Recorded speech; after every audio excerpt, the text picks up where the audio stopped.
Understanding simple equations. Well, let's start from the meaning of an equation. An equation is a mathematical statement with two equal expressions. For instance, when we say 2 plus 2 is equal to 4. This is an equation because both the left-hand side and the right-hand side, they are equal to each other. And then 2 times 3 is equal to 6. This is an equation because the left-hand side and the right-hand side, they are equal to each other. Then 4 divided by 2 is equal to 2. It's still an equation. And of course, 2 raised to power 2 is equal to 4. This is also another equation. So we can also have the square root of 16 is equal to 4. This is also another equation, all right? Because both the left-hand side and the right-hand side, they are equal to each other. So without understanding, if we are now told 2 plus x is equal to 4, what is x? We know from the meaning of the equation that x has to be equal to 2, all right? This is the basics for algebra class. Then if we have 2x equals to 8, the question is, what will you multiply by 2 that will give you 8? Of course, our x has to be equal to 4. That's how we know that our x should be equal to 4. What if we have x divided by 3 is equal to 6? Okay, then we'll know that therefore that our x must be equal to 18. Okay, we can actually do that by doing 3 times 6, 8 divided by 2, and 4 minus 2, all right? The expression can add something to it, something like all over 2 is equal to 3. So we have to find x. Of course, it's like, what will you divide by 2 that will give you 3? You can see 2 times 3 already will tell you that the value is 6. But we already have 1 up here. So that's why our x will be 5. Okay. So what if we have x minus 1 divided by 3 is equal to 2? Okay.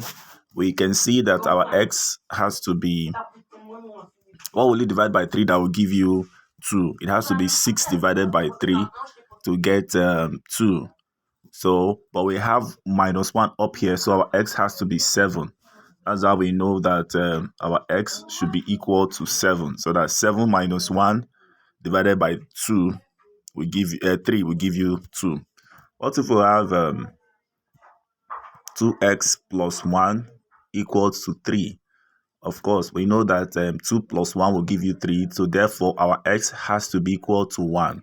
That's how we know. So that 2 times 1 plus 1 can still give you 3.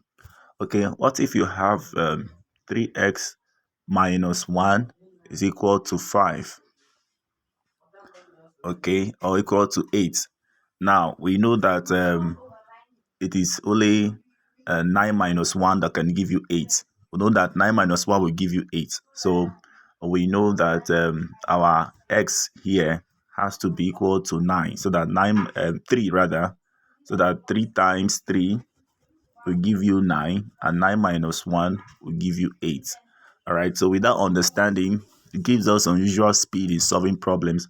What if we're told that x squared is equal to 4? It's like, what will you raise to power 2 that will give you 4? Of course, we know that it's 2 times 2 that will give you 4. On that note, we have it that our x has to be equal to 2. Okay. What if we are told that the square root of x is equal to 4? And we know that it's only the square root of 16 that will give us 4. So therefore, our x has to be 16, you see. So these are the understanding we have in solving some questions. By looking, we just tell the answer mentally because of our understanding of what an equation is. I hope you find the content of this lesson useful. If you do, give it a thumbs up, click the like button for me. Thank you for watching. See you in my next video on algebra. Bye for now.